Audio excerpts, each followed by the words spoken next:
and we are here to answer your questions. We were just speaking about Christmas, so let's start with this one right here. Sam in Ontario wants to know if Christmas is a pagan holiday. Hi, Sam. Hey, how you doing? Good. How are you?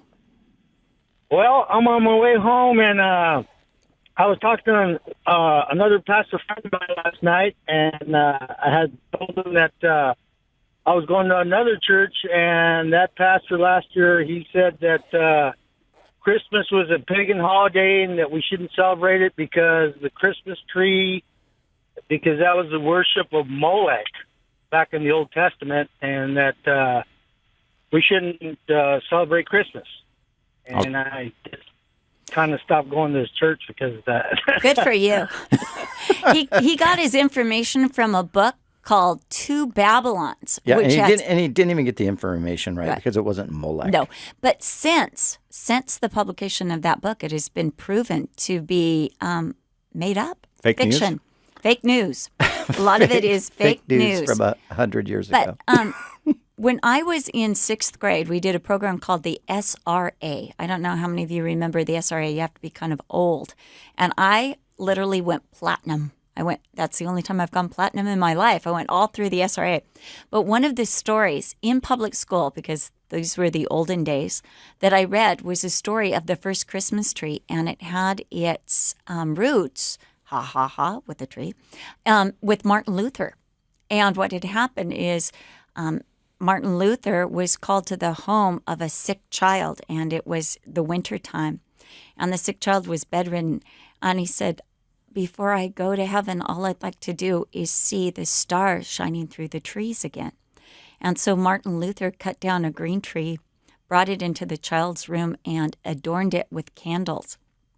And Martin Luther then spoke to the child and said, do you know what the green represents? It's an evergreen. It means that where you're going, you will live forever because of the life that Jesus Christ has brought to you. And the candles remind you that Jesus is the light of the world.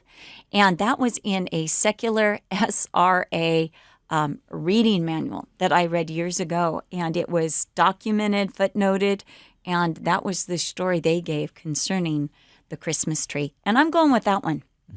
Sounds I like good to that me. story. Yeah, and the passage that is often cited in the scripture from Jeremiah that is supposedly Jeremiah's reference to a Christmas tree is not at all any kind of reference to a Christmas tree. It is a description of an idol that is being made. They cut down a tree. That's what they did. They used wood. Then they overlaid it with gold.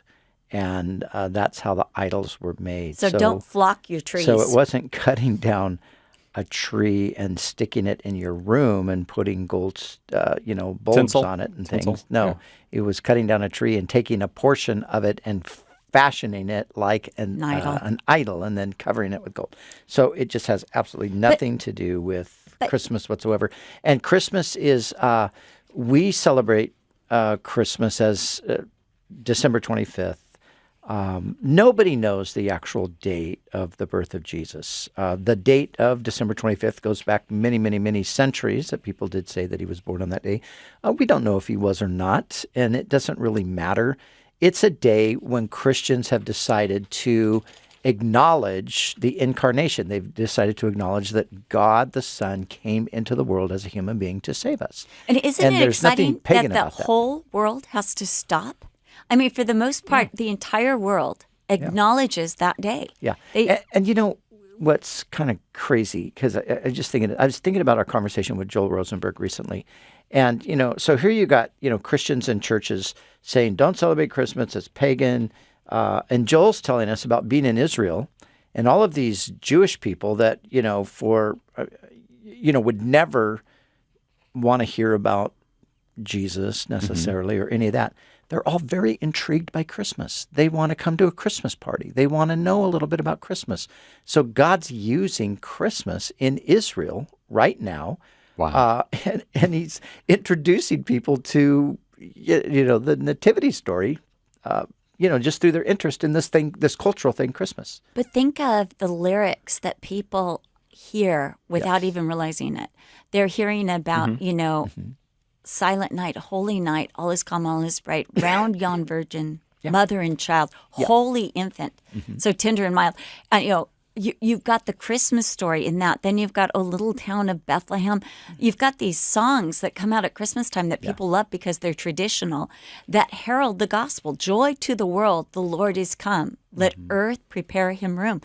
Let every heart prepare him room, which is what we're doing our Christmas coffee on tomorrow. But I just think of so many of these lyrics. I heard the bells on Christmas Day speak of the incarnation. They speak of the glory of what God has done. So people are hearing the gospel, and people who don't even believe are often singing the gospel, and it's a testimony. His word is going out into all the earth, and there's nothing that stays with you like a song.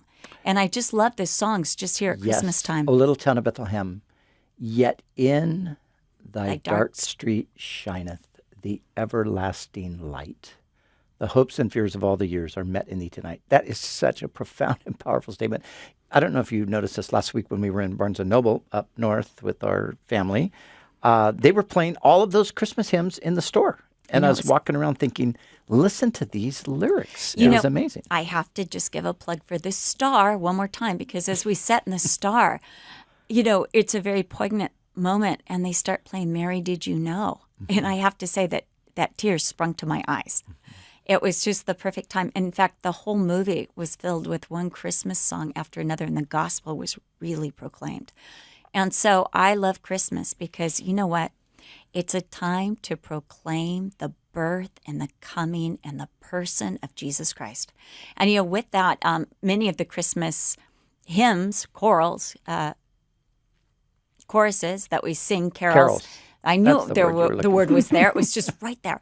But many of the songs that we sing actually give the why behind, why he came. Yeah. That he came born. Mild he lay his glory by, born that men no more may die, born to raise the sons of earth, born to give them second birth. Yep. Amazing. It's all there. Yeah. So let's celebrate Christmas, but let's just keep Jesus, or as they say, keep Christ in Christmas. We would just say one final word to our caller, to Sam. You just tell your pastor when he says that. No, he's not there anymore. Okay. Just say, bah, humbug.